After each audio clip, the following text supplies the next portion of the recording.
Welcome to New York's #2 sports show. The Rangers defeat the Pittsburgh Penguins by a score of 4-2 on what was a really crazy day for the New York Rangers, as I discussed in my previous episode regarding Jacob Trouba being traded to the Anaheim Ducks and Igor Shesterkin signing a 8-year contract extension, making him the richest goalie in NHL history as far as a single contract is concerned. 8 years, $92 million. Now, that still is not official. It's going to happen.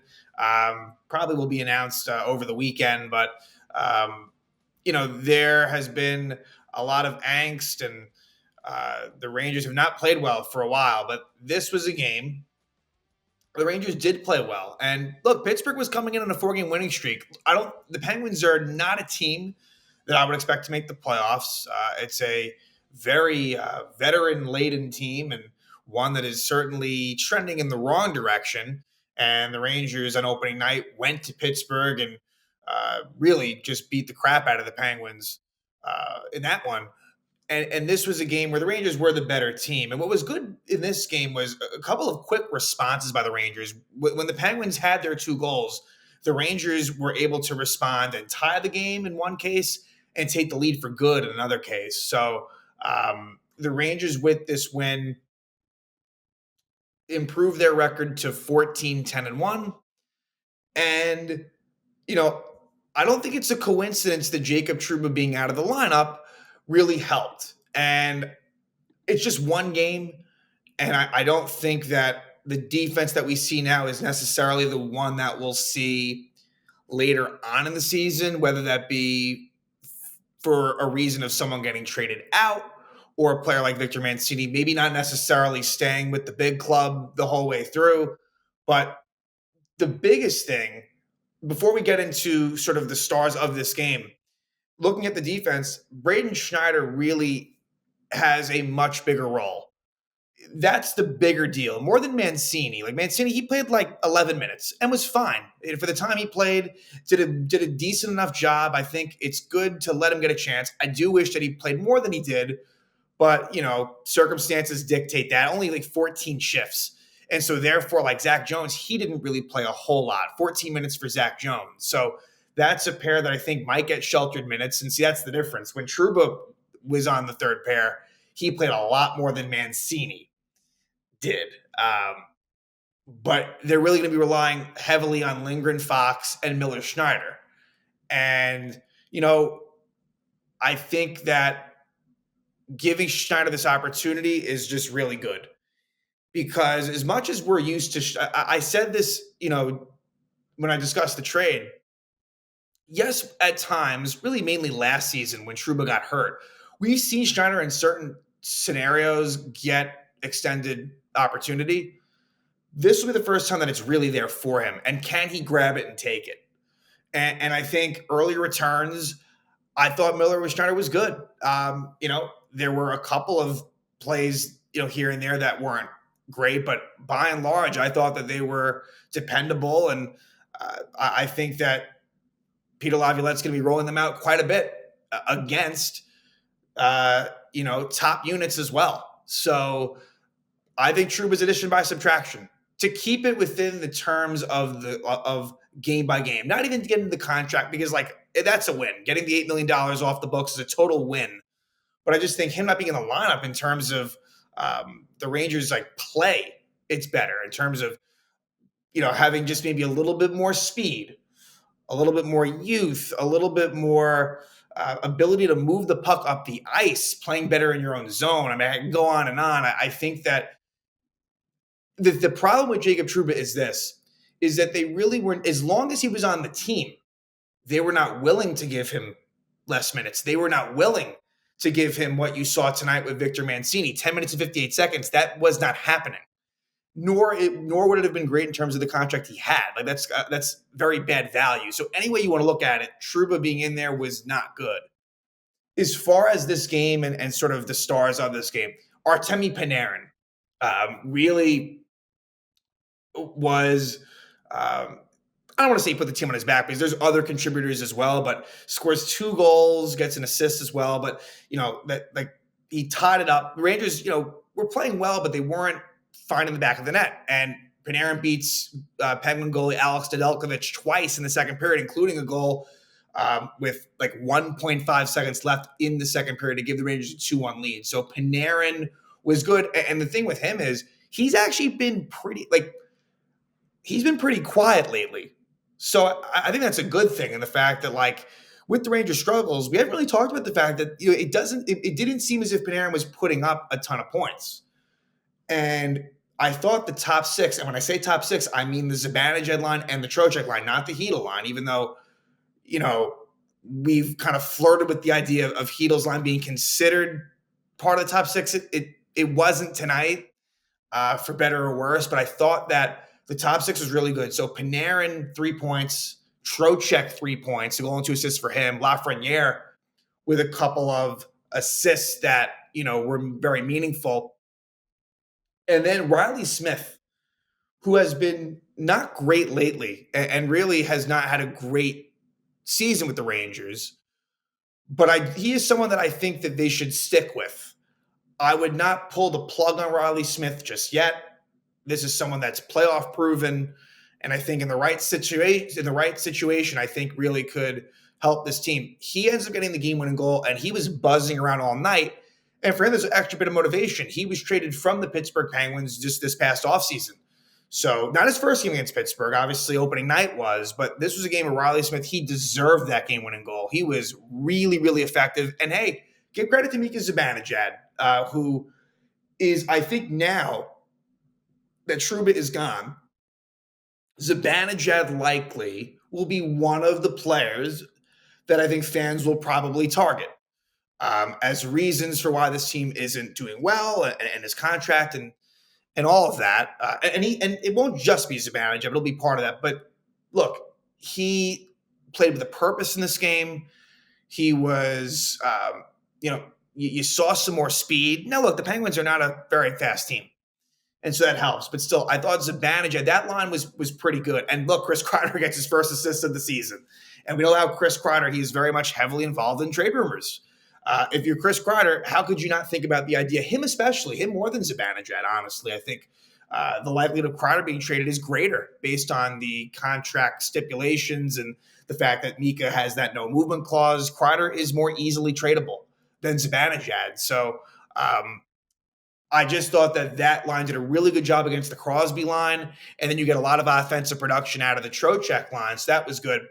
As far as the bottom six, we didn't see a whole lot of the Hedl line. They had a couple of good shifts, but they didn't get a whole lot of ice time, which was interesting considering I think that, they deserve more than they got, but it ended up, Rangers played pretty well in this game. And then the fourth line, they were not so good. They didn't play much. Honestly, their ice times were really low and didn't really think they were great. I should also mention Johnny Brodzinski, a healthy scratch for this one. So Jimmy Vesey back in the lineup after he was a scratch versus the Devils. And Brett Berard continues to be out due to injury. Would like to see him back in there. And I'm hoping that this injury doesn't take him out of the mix where he gets healthy and they send him down. That is possible, especially with, Kreider specifically, and I guess Hedl to a lesser degree coming back healthy. In a numbers game, Berard might get pushed out, but I hope that they give him a chance. I think he deserves it. But let's discuss this game more in a period-by-period sense. And like I said, it was Nedeljkovic in for the Penguins, Igor Shesterkin for the Rangers. And Shesterkin made a couple of big saves. I thought Igor was okay in this game. Nothing amazing, but certainly not bad. And the first period, I think overall the Rangers played a pretty consistent game. I mean, they outshot the Penguins on the whole 32-22. We have not seen stuff like that. And look, I think the Rangers do match up well with the Penguins. You have to acknowledge that. But they were on a 4-game winning streak. And you didn't know how the Rangers would necessarily handle what was of this day, which was a lot going on. Their captain was traded. We can say what we want about Trouba, but that is a big deal in the room. And they were able to kind of rally together and play really their best game in a long time. So first period ends up scoreless. In that period, you get one penalty on Artemi Panarin. He trips former Ranger Kevin Hayes at 12:15, but the Ranger penalty kill does the job. And the Ranger penalty kill Um, Even though it loses Trouba, I still expect it to be one of the top units in the league. And the penalty kill has been despite the struggles, the penalty kill has been pretty consistent. And so they kill that off. And again, the first period I thought felt better. It felt like the Rangers weren't giving up these crazy chances, but I think the Rangers, they did get better as the game went on in terms of offensive tempo and a little bit of speed and having opportunity. In the second period at 102, Trocheck high six Evgeny Malkin. I've said this about Trocheck. He definitely is one for the stick infraction penalties. So even though Ryan Strome is gone, Trocheck, and I think for him, it's more with good reason, and there's an intensity to his game that leads to this, but, he definitely does take a lot of penalties via a high stick, hooking, tripping, things like that. But the Rangers kill it off. And then at 406, matching minors, Lafreniere roughing, Blake Lizotte interference. 4-on-4 sees no goals, but then right out of the 4-on-4, the Penguins score. So I think what happens here is a little bit of a mix-up in the defensive zone. And we know that Lafreniere is, again, not the best in his own zone. Neither is Panarin, and Sam Carrick was on a bit of a mess. I think Jones and Schneider too, kind of all the way around. It ends up in a situation where Lizotte ends up in too good of a spot. And Lizotte out of the box scores the goal, his 5th goal of the season from Glass and Carlson. And this is one that Shesterkin would want to have. So I guess in some ways it reminds me of the Dawson Mercer goal last game, in the sense that way too good of a spot for him to shoot from. Bad job by the defense. That all said, Igor could have definitely made the stop there. He doesn't. And so that breaks the scoreless game, gives the Pens a 1-0 lead right there. But the Rangers respond right away. And that is key, because in thinking about last season, even earlier this season when the Rangers were going well, it's the response.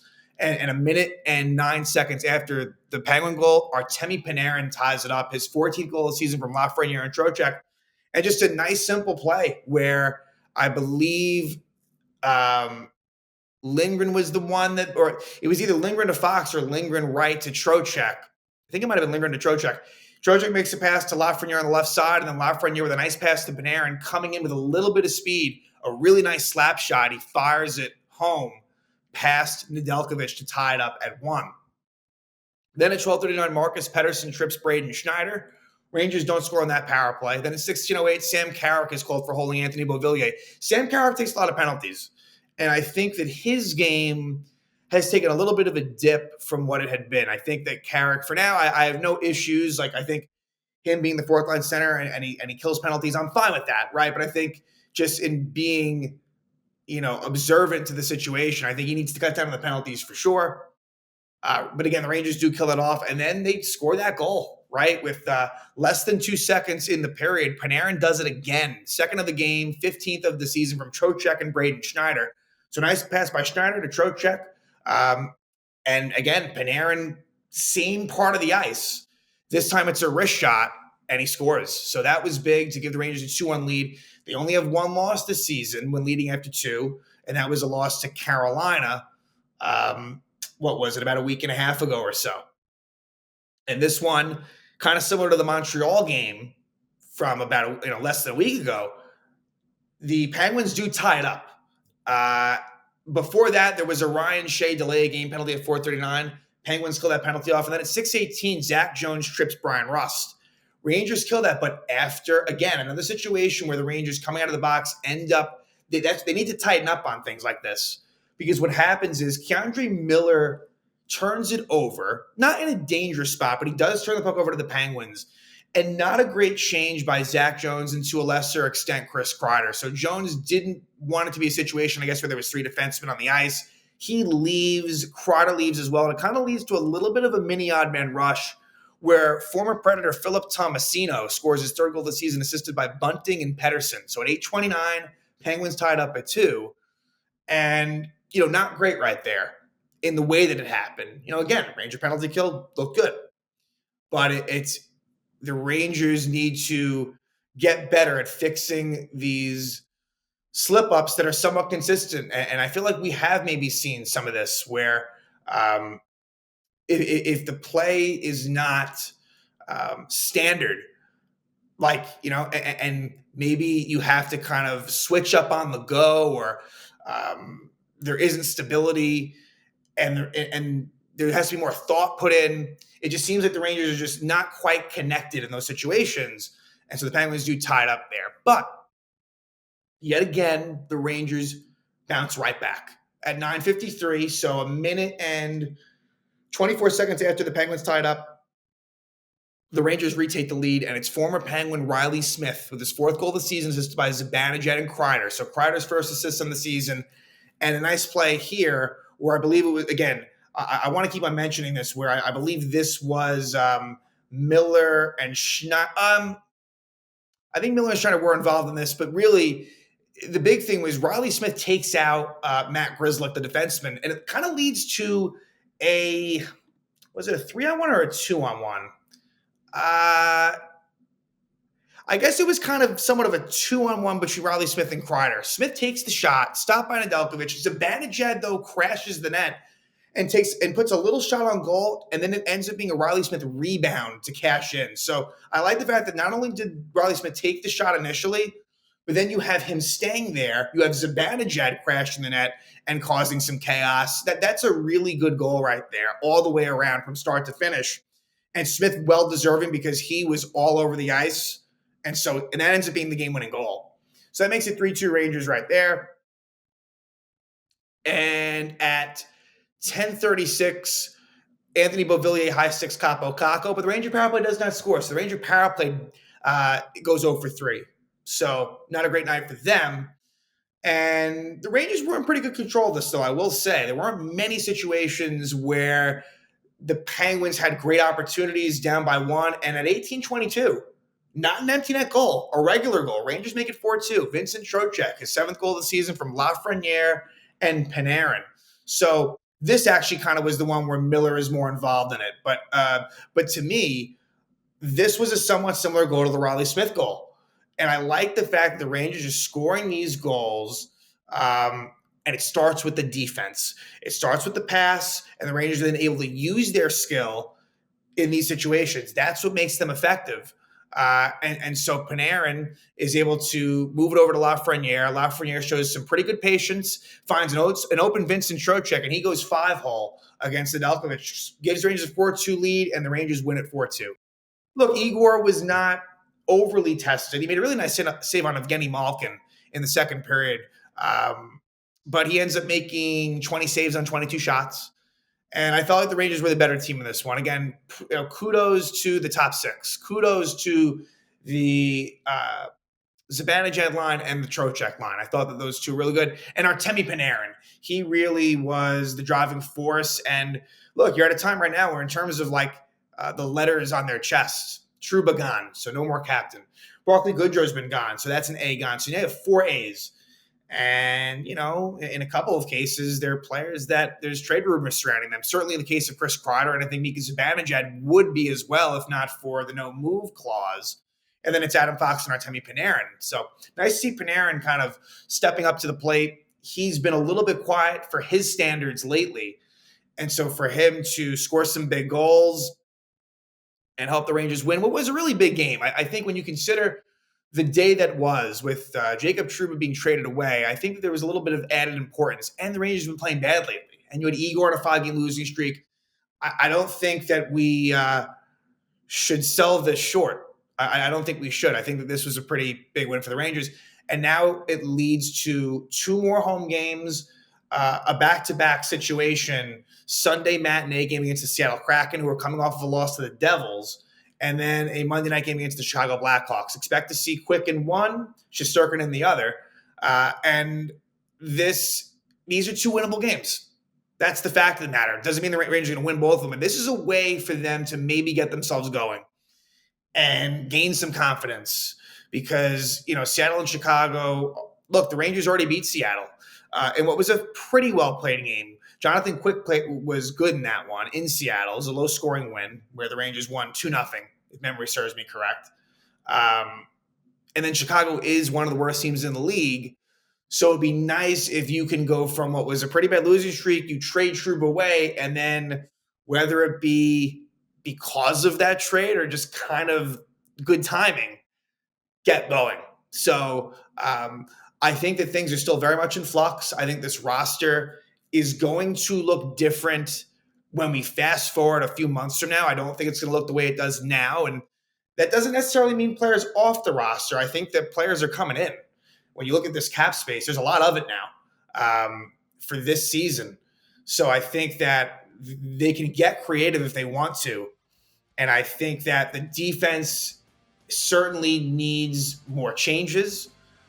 And we just already know with the forwards that you have the ability, if you want to move some players up, as there is some level of depth there if they stay healthy. So, again, Rangers win on what was a noisy day.